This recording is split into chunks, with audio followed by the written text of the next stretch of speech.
디모데전서 6장 1절 보겠습니다. 제가 읽겠습니다.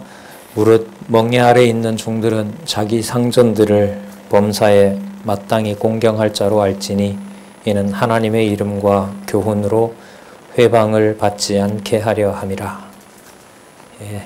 한 절 읽었습니다. 교재는 성경 강론 17권 8964페이지입니다. 거기에 보시면 디모데전서 6장에 대한 주제를 밝혀주고 있습니다. 디모데전서 6장은 성령께서 부활승천하신 바로 그분이 그 나사렛 출신 그 예수가 그리스도이심을 증거하는 내용인데 지도자의 임무를 알려주는 내용입니다. 지난 시간에는 지도할 방법을 알려줬죠.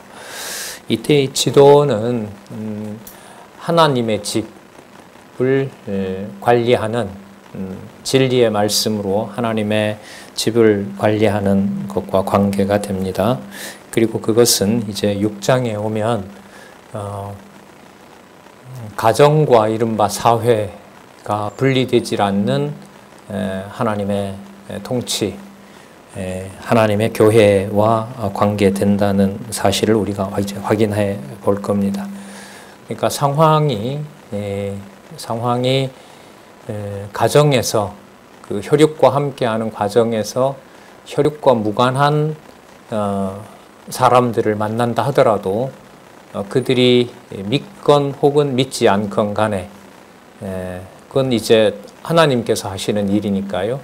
누가 하나님의 집에서 진리의 말씀을 들을 자인지를 하나님이 정해놓으시고 하나님이 끌어가시기 때문에 그거는 이제 전하는 우리로서는 주신 말씀을 전할 뿐이고요. 최선을 다해서 전할 뿐이고 분명한 사실은 혈육으로 있었던 바울이든 디모데든 그 상황을 뛰어넘어서 디모데와 바울의 관계가 부모 관계가 되는 사건이 벌어지잖아요.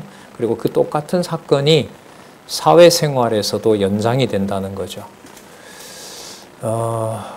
이것은 이 가정교회라는 정의를 요즘 계속 드리죠. 가정, 누구의 가정이라는 거죠? 가정, 내 가정이 아닙니다. 성경은 누구의 가정? 오이코스, 누구의 오이코스? 하나님의 오이코스. 그게 가정이에요. 하나님의 집입니다. 에덴 동산을 만들어 주신 하나님. 에덴 동산을 아담이 만들었습니까? 하와가 만들었습니까? 하나님 여호와께서 만드신 거잖아요. 그거 생각하시면 돼요. 최초의 집, 유일한 집은 바로 하나님의 오이코스입니다. 그러니까 하나님의 집인 거죠.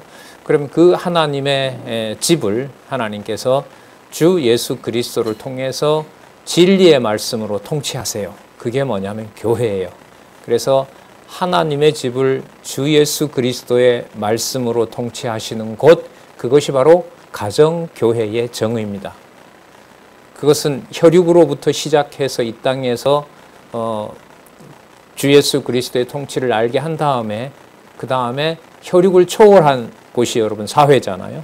그러니까 그 사회 속에서 주 예수 그리스도의 통치가 진리의 말씀으로 어떻게 역사하시고 또한 길러가시는지가 드러난단 말이에요. 그러면 하나님의 집으로서 주 예수 그리스도가 진리의 말씀으로 살았고 운동력 있는 말씀으로 통치하시는 곳이 가정교회라면 그것은 혈육을 뛰어넘을 뿐만 아니라 가정과 이른바 사회, 가족과 사회라고 하는 그 관계도 어떻게 할까요? 뛰어넘게 하신다는 거죠.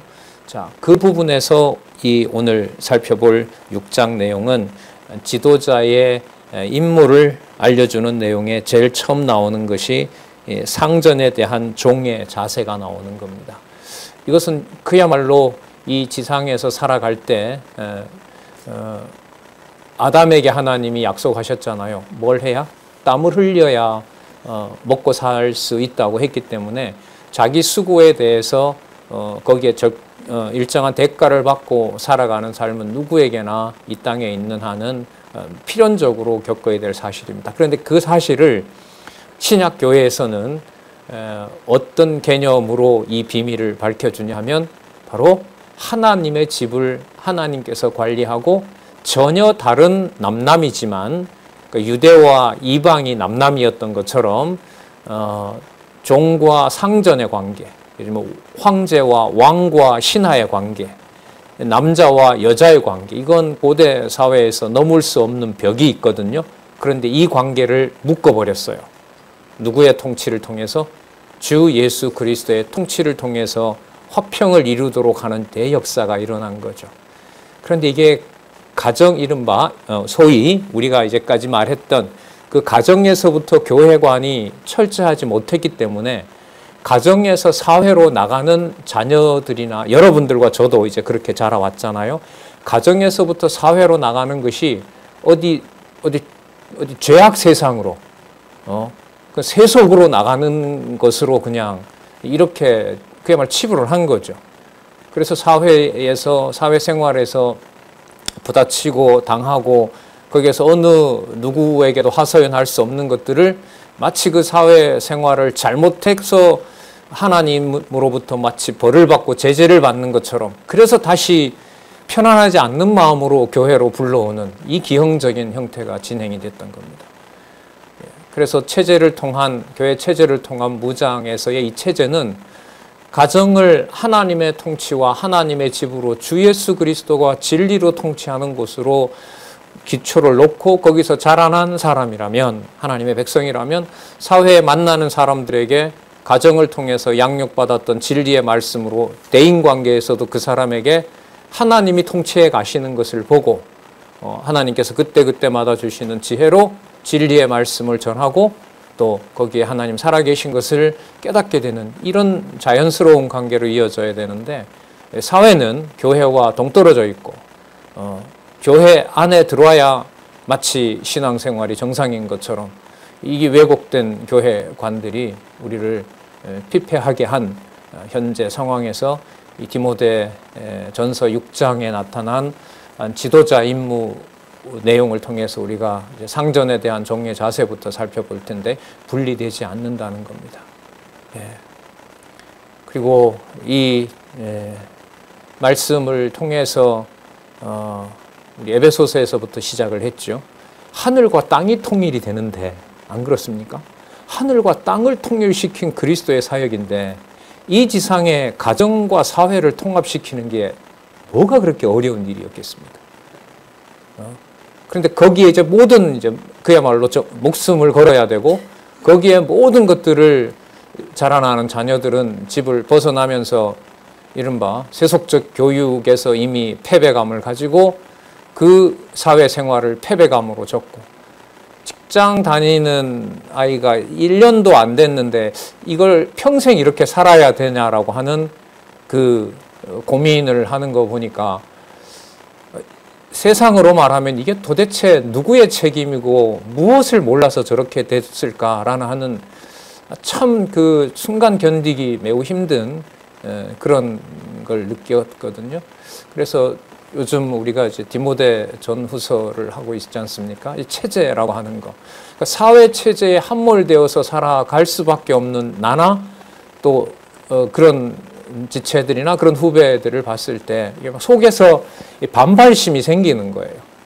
이때 반발심은 진리에 대한 무지, 또 진리에 대한 이 부족, 거기에 대한 이제 안타까움도 있으리라고 보고요. 자, 그래서 우리 6장 내용 1절부터 우리 다시 한번 보도록 하겠습니다. 자, 무릇 멍에 아래 있는 종들은 자기 상전들을 범사에 마땅히 뭐 할 자로요? 공경할 자로 안다. 어떤 태도로 나를 대할런지 그거는 하나님이 끌어가신다는 거죠. 물론 이 속에서 기도는 있습니다. 내 생활을 근본적으로 해치고 막 억압하고 폭력으로 다스리고 하면 내가 주의 말씀으로 양육을 받을 수 없잖아요. 그러면 먼저 하나님께서 그 자에 대해서 하나님께서 온전한 말씀을 들을 수 있는 자로 당연히 기도가 생기겠죠.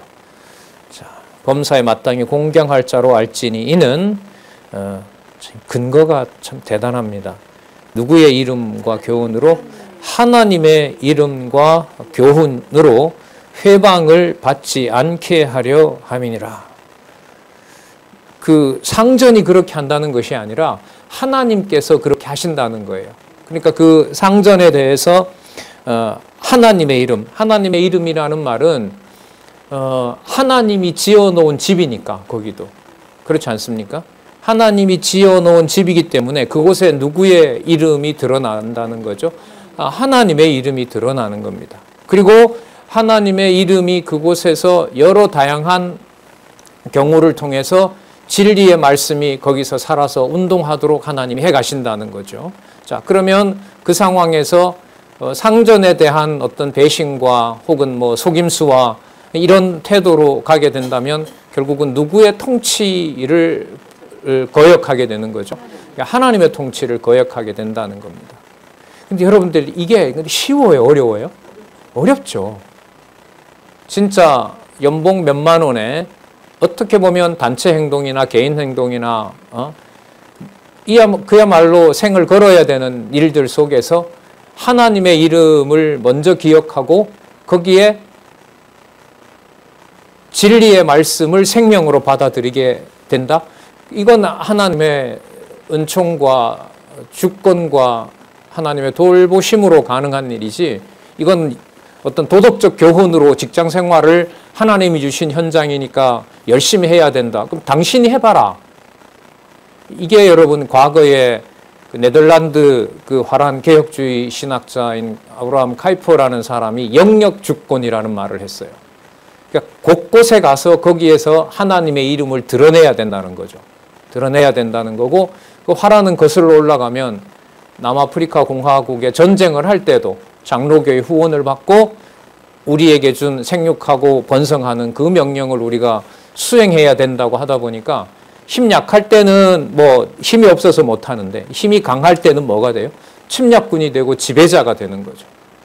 뭐 어디를 성시화해야 된다고 했을 때 그것은 진리의 말씀을 전하는 게 아니라 의무적으로 그것을 점령해야 되는 그런 이제 그 마음이 있단 말이죠. 그런 게 아닙니다. 그러나 이 하나님의 이름과 교훈으로 공경할 자를 그 상전을 공경하면서 직장 생활을 하고 사회 생활을 한다고 했을 때 이것은 우리가 1장에서부터 배워왔지만 진리의 말씀으로 양육되지 않으면 현실적으로 도저히 뭐하다? 불가능한 일입니다. 거기에 부모인 여러분들과 제가 과거를 돌아보고 다음 세대의 가정에서부터가 아니죠. 기존 있던 지배 교회의 체제를 가정을 양육하는 쪽으로 완전히 돌려놔야 됩니다. 이곳으로 나오라고 하는 것이 목적이 아니라 그곳에 있는 그 성도님이 거기에서 어떤 사회에 어떤 누구를 만나더라도 진리의 말씀을 잃어버리지 않도록 오히려 양육해 주는 곳이 모여있는 교회, 이른바 전통적으로 말하는 그런 교회여야 됩니다. 그러니까 방향이 완전히 바뀌어지지 않게 되면, 그리고 방향을 바꾼다는 말은 가정에서부터 하나님께서 주신 그 혈육을 통해서 진리의 말씀으로 양육하는 일이 일어나지 않으면은 이 6장에서 이렇게 말하는 것은 이거는 토대는 없애버리고 나타난 현상에서 어려우니까 뭐해라 그냥 견디라라고 하는 것밖에 안 됩니다. 글쎄요, 제 생각이 맞는지 아닌지 뭐 다음에 또 얘기는 듣고 싶습니다만은 그건 근본적으로 불가능하다고 봅니다. 이건 그러니까 사회윤리 이렇게밖에 안 되는 거죠. 그러니까 사회윤리가 따로 있고 가정윤리가 따로 있고 성경은 그걸 얘기를 하지 않습니다. 그러면 하늘과 땅을 그리스도가 통일시켰다는 건 도대체 뭐냐? 좀 이렇게 심각한 질문을 좀 던지면서 우리가 이 디모데전서 후반부를 보고 또 디모데 후서 가서 보면 이 생명의 말씀이라고 하는 이 의미를 좀 또 다시 새롭고 깊게 이해할 수 있지 않을까 이런 생각이 듭니다. 계속해서 보겠습니다. 하나님의 이름과 교훈으로 회방을 받지 않게 하려 함이니라. 그럼 여러분 이 속에는 상전이 나를 그 부당하게 대우한다 하더라도 하나님의 이름과 교훈은 건들 수가 있을까요? 없을까요? 없죠. 그럼 그 상전이 나에게 잘해주든 못해주든 간에 그 가정에서부터 디모데처럼 교육을 받은 자녀라면은 그 상전의 행위와 무관하게 누구의 이름과 교훈은 받고 가는 거죠? 그렇죠. 이걸 잊어버렸다는 거예요, 저희들이. 예. 이 여러분, 몇 번의 교회 행사나 1년에 한두 번 하는 무슨 몇 시간 공부하는 것으로 이게 무장이 될까요? 안 되죠. 그래서 이 다음 세대에 이 어떤 커리큘럼과 어떤 이 보호를 해주는가, 이게 이제 자꾸 관심 사안으로 자꾸 떠오르는 겁니다. 자, 그래서 하나님의 이름과 교훈으로 회방받지 않게 하려 함이라는 것은 상전에게로 가는 것이 아니다. 결국은 바로 하나님의 집이므로 하나님께서 어떤 경우에라도 하나님의 이름과 하나님의 말씀이 기억나도록 하신다는 거. 자, 그게 핵심이에요. 자, 2절 그래서 보겠습니다. 당장 나오잖아요. 자, 좁힙니다. 믿는 상전이 있는 자들은 이렇게 들어오죠. 믿는 상전이라는 말이 여기에 왜 나올까요? 무슨 개념으로 본다고요? 내 사랑하는 아들 디모데야. 그러면 그리고 앞부분에 나왔었죠. 늙은 연배를 가진 남녀 신앙의 선배들을 뭐처럼 대한다? 아비와 어미처럼 대하고, 그리고 다른 이웃들을 뭐처럼? 형제처럼. 그러면 여기에서 믿는 상전이라는 개념 속에는 아버지처럼, 어머니처럼, 또 형제처럼이라고 하는 게 뭐합니까? 들어와 있는 거죠. 이게 들어와 있는 게 그 사람하고 잘 지내는 것이 목적? 아니죠. 아까 나왔잖아요. 누구의 이름과 교훈? 그러면 되죠. 이 정도의 무장을 가지고 그 진짜 폭군 같은 상전을 만났을 때, 저희들 학교 다닐 때만 해도 그때 저희 그 지역에는 그 봉제 공장들이 많았는데, 그때는 뭐 이른바 그 고등교육 받기가 힘들었잖아요. 저희 시골에 한 200명 중학교 졸업했는데 고등학교를 한 30%밖에 못 갔거든요. 그러니까 이제 이런 명절날이 다가오면 이제 진학을 못한 친구들, 그리고 사회 나가서 이제 고생을 한 선배들, 이렇게 보면 그 시골에 와서 그 저희 부모님이 그때 집사님이었는데 그냥 울어요. 교회도 가니까 시골 같지 않아요. 삶도 힘들어요. 이걸 이제 요즘 이렇게 기억이 나거든요. 명절이 되면은. 그러니까 이게 진리의 말씀으로 그 견딜 만한 여력이 뭐한 그런 겁니까? 없는 거죠. 없는 상황입니다. 자, 어쨌든 믿는 상전이라는 개념 속에는 하나님의 집이라고 하는 거, 하나님의 집이므로 하나님의 이름이, 여러분 호주라는 말 아세요? 호주? 지금은 없어졌어요. 그죠? 남자, 아들, 호주. 그게 없어졌는데, 여러분 하나님의 이름이라는 말은 호주가 누구라는 거예요? 하나님이라는 거예요. 이렇게 보시면 돼요. 그러면 일어나는 모든 일들을 하나님의 이름으로 본다는 말은 상전을 무엇으로? 아버지 집의 식구로 본다는 개념이 되는 거죠. 권속으로 보는 개념이 됩니다. 자, 믿음의 상전이 있는 자들은 그 상전을, 여기 나오네요. 그죠?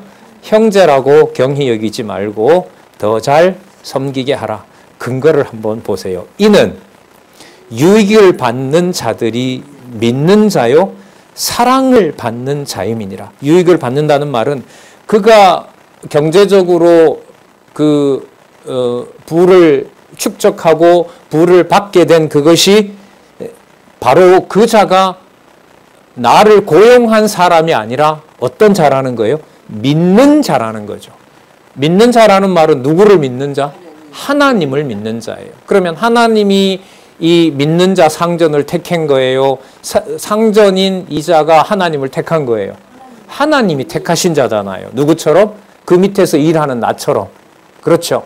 자, 그가 바로 믿는 자고 그 부를 창출하도록 누가 하신 것이다? 하나님이 그렇게 하신 것이다. 그러면 여러분 이 내용이, 자, 우리 사회에서는 뭐 다 상대적이긴 하지만 고용을 한 자가 있을 것이고 또 고용당한 자가 있을 것이고, 그 이제 상대적이겠죠. 그죠? 뭐 소규모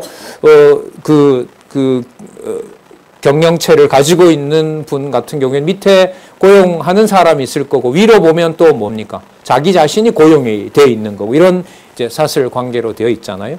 그러면 그 사이에서 하나님을 믿는 자라고 양육을 받은 경영자가 있고, 또 거기에 이제 속한 만약에 피고용주가 있다면은 그 자가 동일한 말씀을 가지고 있다고 했을 때, 거기서 누가 그 경영체에 누가 궁극적인 상전이 되겠습니까? 하나님이 바로 궁극적인 상전이 되시는 거죠. 그런 말씀들이 에베소서에도 나왔었죠. 에베소서에서도 이 주인과 종의 관계가 나왔어요. 근데 디모데 전후서에 나오면 그 체제가 진리의 말씀으로 확고하게 체제를 갖추고 있다는 사실을 가정과 사회와 이른바 혈육을 뛰어넘어서 하나님의 집으로 모아놓고 있는 거예요. 자, 믿는 자요. 자, 사랑을 받는 자임이더라. 누구의 사랑을 받는 자예요? 하나님의 사랑을 받는 자라는 겁니다. 자, 여기까지 얘기를 하고요. 너는 이것들을 가르치고 권하라. 이때 이것들은 앞에 이제 모든 내용들인 겁니다. 앞에 내용이 어떤 게 나왔냐 하면 바로 이른바 가정교회가 나왔었고요. 가정의 경우가 나왔고요. 그 다음에 지금 사회관계에서 나왔죠. 그 모든 것이 전부 다 누구의 집이다? 하나님의 오이코스다. 그래서 여러분, 이른바 가정교회라는 개념 속에는 하나님의 집 개념을 오늘 6장을 연결시키면 가정과 사회가 뭐 되어 있는 통합된 그런 의미에서 가정교회입니다.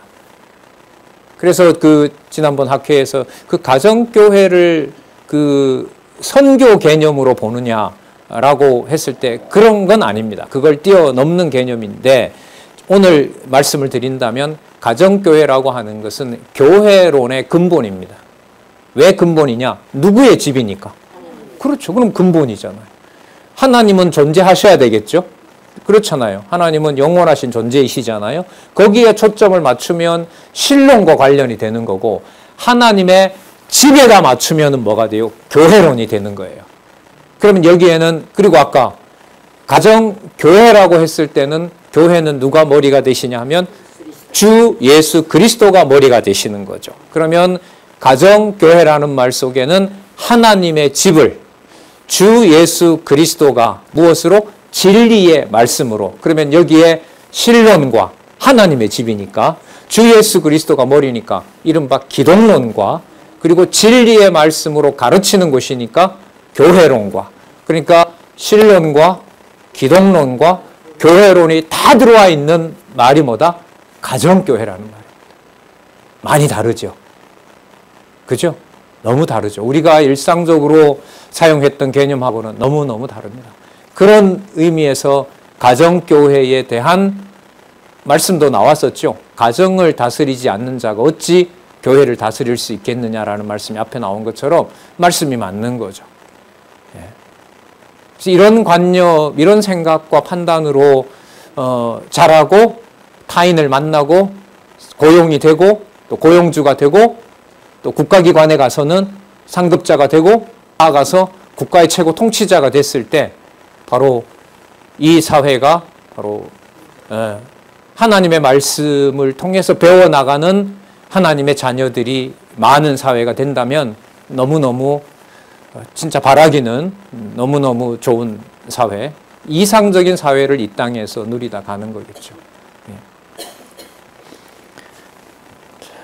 그걸 여러분, 유럽은 개혁교회 이후에, 종교개혁 이후에 이른바 미국이라는 신대륙에 와서 적어도 말씀의 권위 위에서 그걸 실현해 보려고 했었어요. 그런데 아시는 것처럼 동부에 있는 유명한 아이비 리그 있잖아요. 뭐 하버드라든지 예일이라든지 프린스턴이라든지 그 모든 대학들이 설립은 전부 교단별로 좀 차이가 있지만 말씀의 권위에 바탕을 둔 학교 교육을 신학 교육에서부터 시작을 했는데 오이코스 대학이 여러분 신학 교육으로 해서 이제 예술대나 경영대가 이렇게 확장하는 것처럼 그렇게 시작했는데 이게 50년도 가질 않아요. 50년도 가질 않고 그 근거가 되는 성경이 하나님의 말씀이냐라는 걸 확증하지 못했단 말이죠.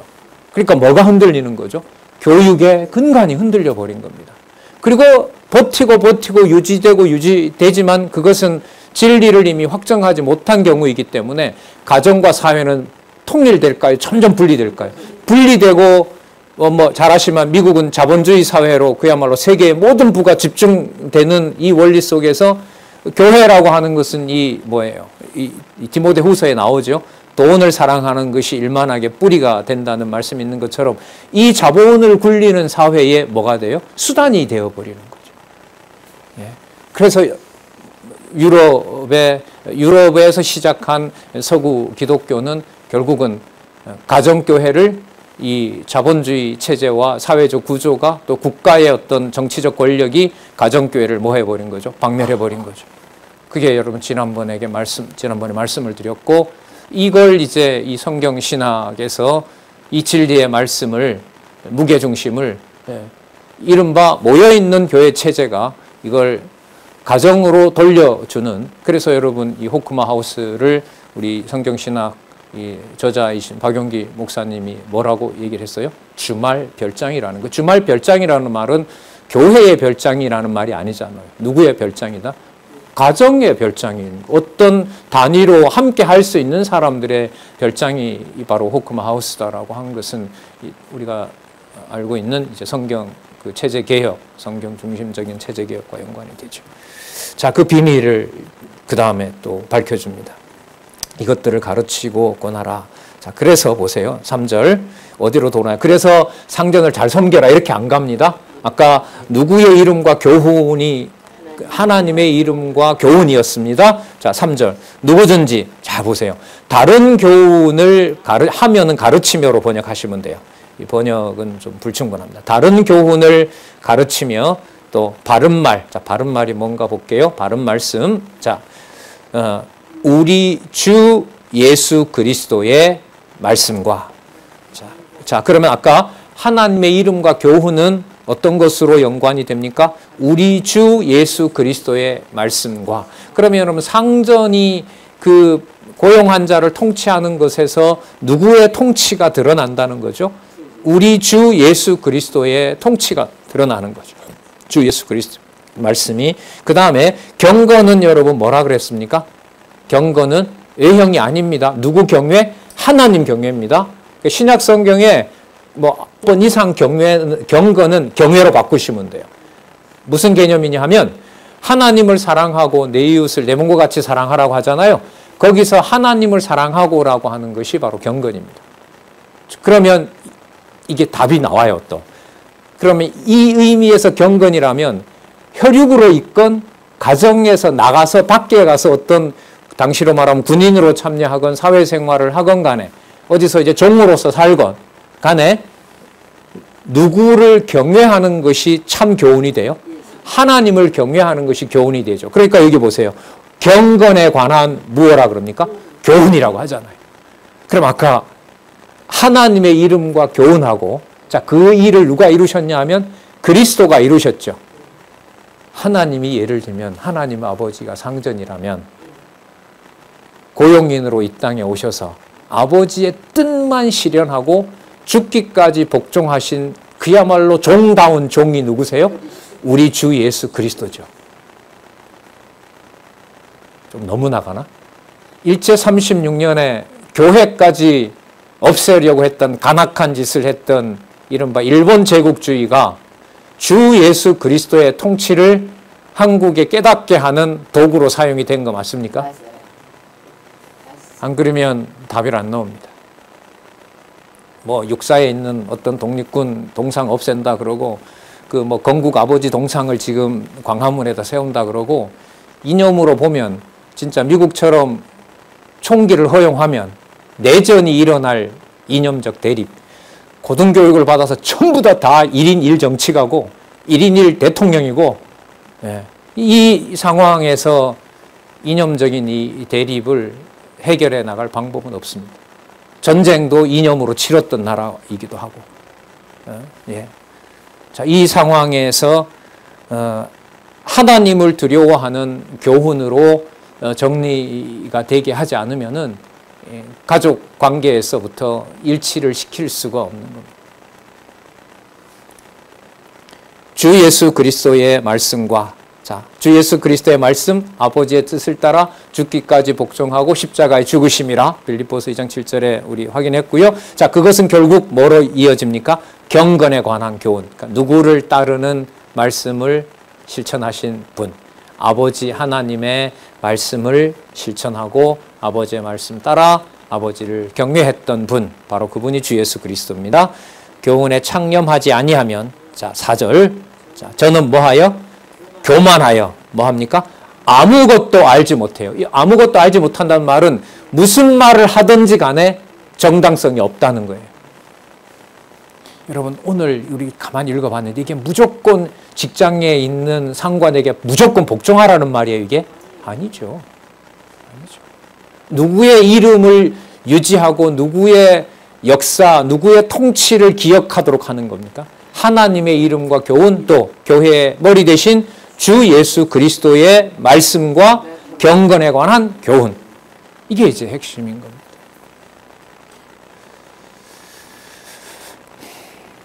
저는 교만하여 아무것도 알지 못하고, 아무것도 알지 못하고 일어나는 일이 뭐냐 하면 변론과 언쟁을 하는 겁니다. 변론은 변론인 거고요. 언쟁은 자기 이익을 위해서 이제 스트라이크를 하는 거죠. 예. 자, 변론과 언쟁을 좋아하는 자가 되는 겁니다. 아마 여러분 이 4절 말씀으로 봤을 때요, 에베소 교회 성도들은 사회생활을 하면서 적지 않은, 아마 이 당시 이 사회가 로마 사회니까요. 그리고 에베소가 부한 동네고 제2의 로마기 때문에 세금 문제도 여기서 이제 엄청나게 중요한 문제가 되겠죠. 아마 이런 복합적인 문제들 속에서 세금을 내야 되느냐 말아야 되느냐부터 시작해서, 또 유대인들이 에베소니까 같이 하잖아요. 같이 살고 있잖아요. 아마 그 논란이 많이 됐던 것 같습니다. 거기에 이제 답을 주는 것이 하나님의 이름과 교훈, 우리 주 예수 그리스도의 말씀과 경건에 관한 교훈, 이게 바탕이 되도록 하는 것이죠. 그러면 가정에서뿐만 아니라 이른바 또 사회의 체제가 누가 지배하는 체제고 구조다? 예, 하나님께서. 무엇으로? 말씀으로.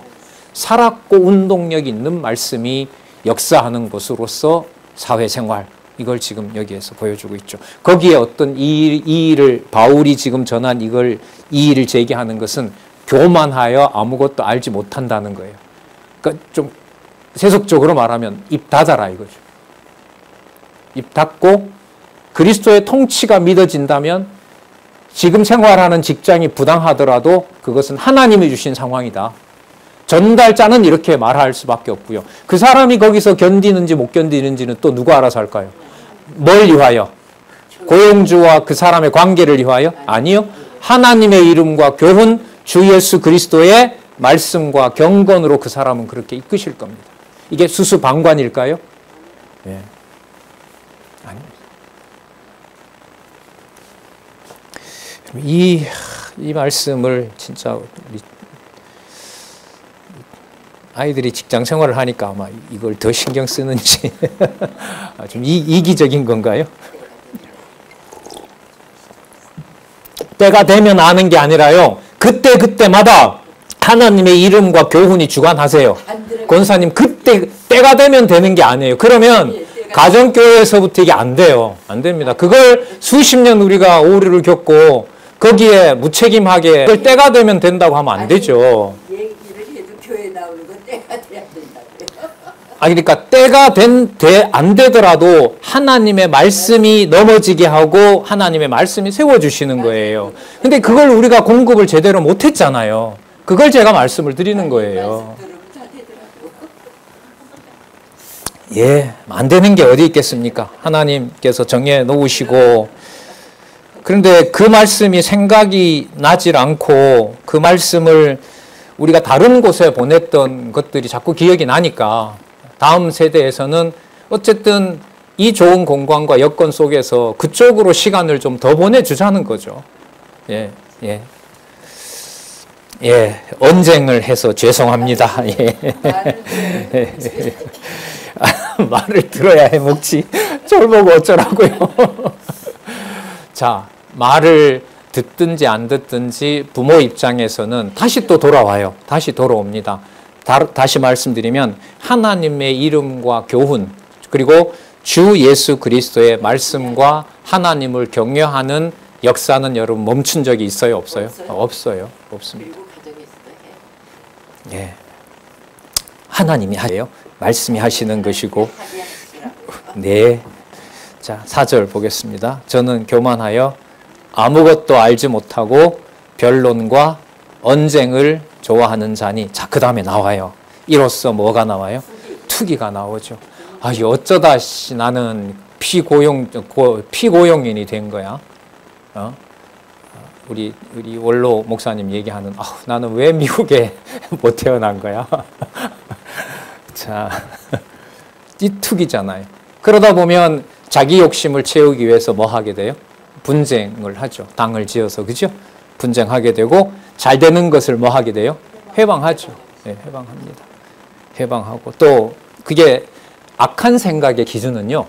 악한 생각의 기준은 여러분 선하다라는 말이 가장 많이 나오는 곳이 디모데 전후서라고 그랬죠.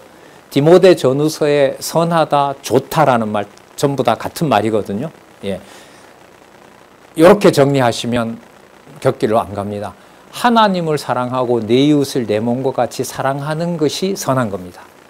그리고 디모데 전후서에서는 여기에 구체적인 게 붙어요. 핍박과 고난을 같이 받는 겁니다. 그게 디모데 전후서에서 말하는 선한 겁니다. 그러면 이것도 연관이 되죠. 투기와 분쟁과 회방, 무슨 생각이 맞아요?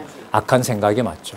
누구를 경외하지 않고 하나님을 경외하지 않고 이웃을 마하지 않고 사랑하지 않는 것이니까. 그러면 이 투기와 분쟁과 회방은 고난을 받자는 거예요. 고난을 피하자는 거죠. 피하자는 거죠.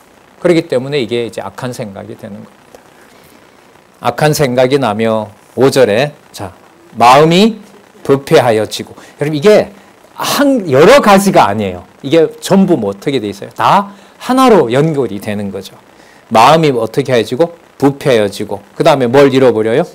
그렇죠. 진리를 잃어버려요. 자, 그 다음에 경건을, 자, 경건이란 말은 하나님을 섬기는 일을, 교회 생활을 이런 말이겠죠. 경건을 무엇의 재료로?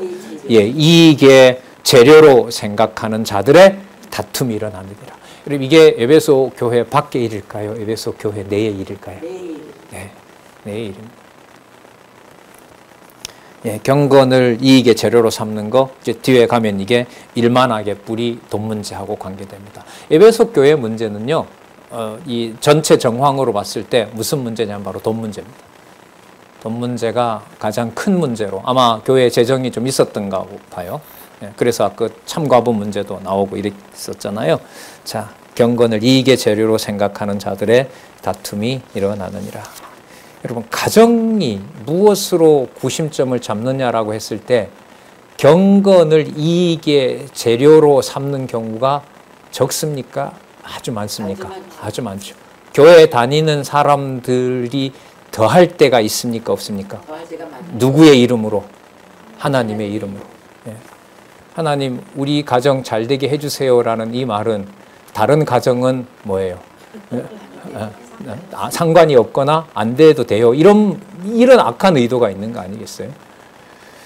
자, 그러나 여러분, 진리의 말씀을 다 같이 깨닫게 해주세요라는 건 다른 마음이고 다른 차원이잖아요. 그죠? 그렇게 보면 경건을 이익의 재료로 삼는지는 이른바 조금만 생각해봐도 명확해요. 명확합니다. 자, 예. 자, 경건을 이익의 재료로 삼는 자들의 다툼을 경계하는 내용이 6장 12절에서부터 또 이제 나옵니다. 6장 6절에서부터 12절 경건의 이익과 그 다음 나오죠. 재물욕의 결과 및 결과는 멸망이겠죠. 교회를 해체시키는 거죠. 행해야 할 것인 영생 취함을 당부합니다. 여기 나오네요. 재물, 이익을 경건의 재료로 삼는 것의 반대말, 무엇을 얻는 거? 영생을 얻는 거.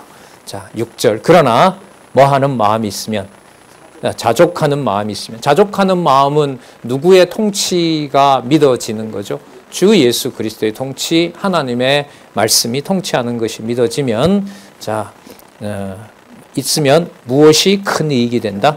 그러니까 하나님을 경외하는 것이 가장 좋은 이득이 되는 거죠. 월급이 올라가는 거 세상적으로 보면 너무너무 좋고 행복한 일이죠.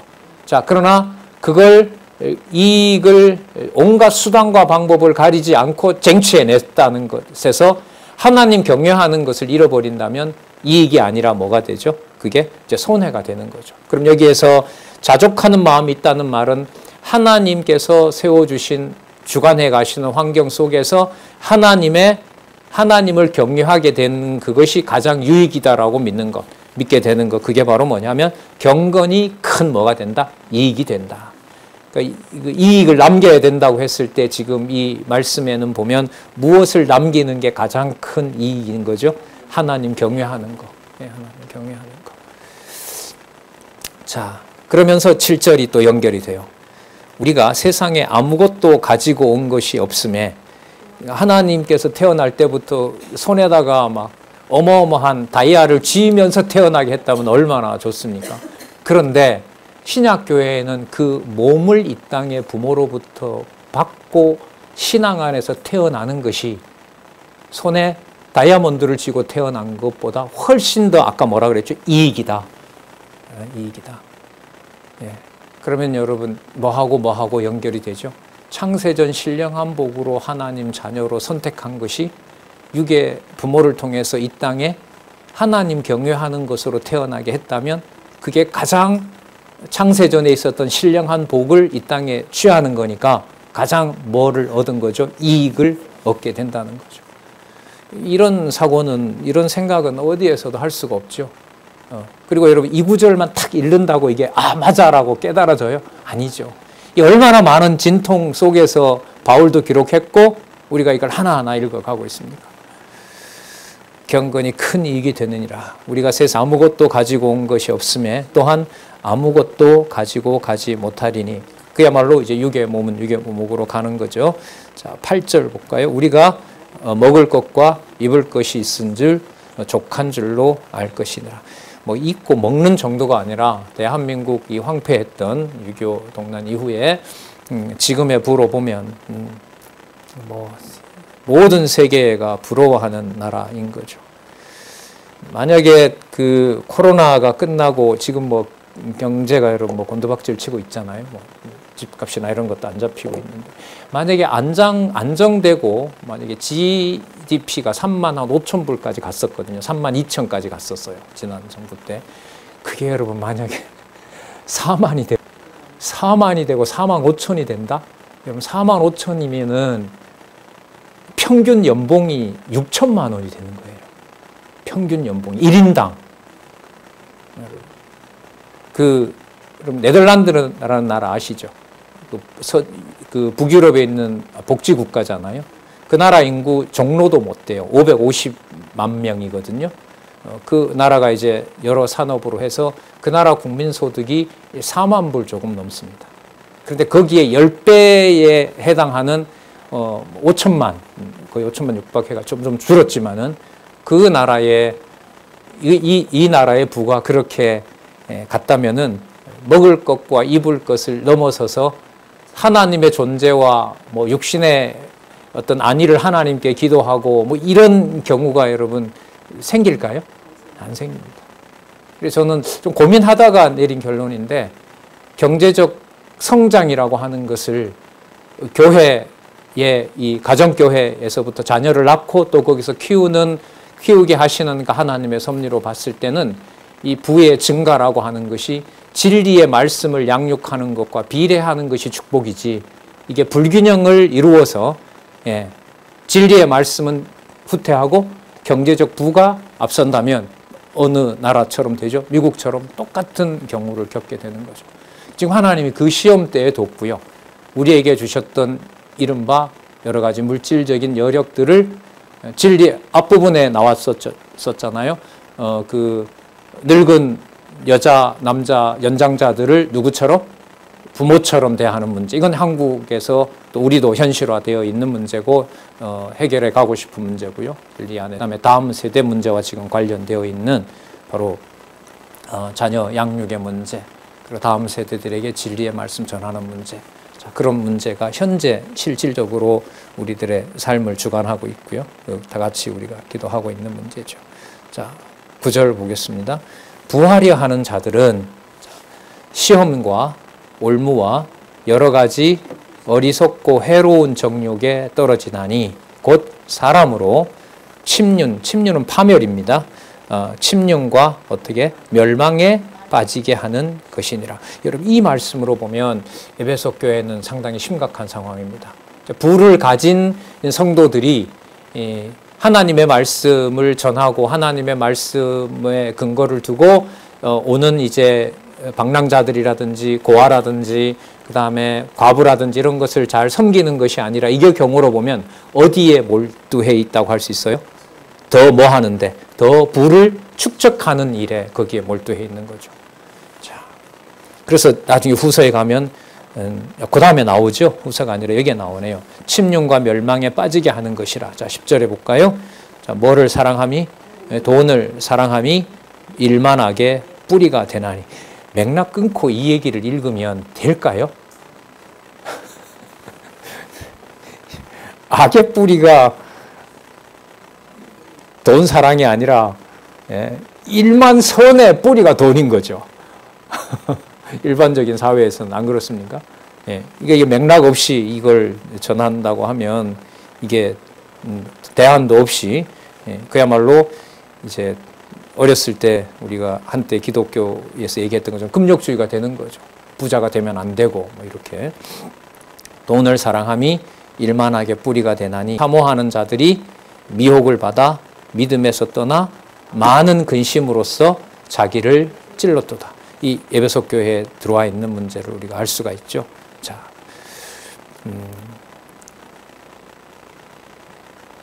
11절 보겠습니다. 오직 너 하나님의 사람아. 이 말은 돈을 추구하는 사람이 아닌 누구를?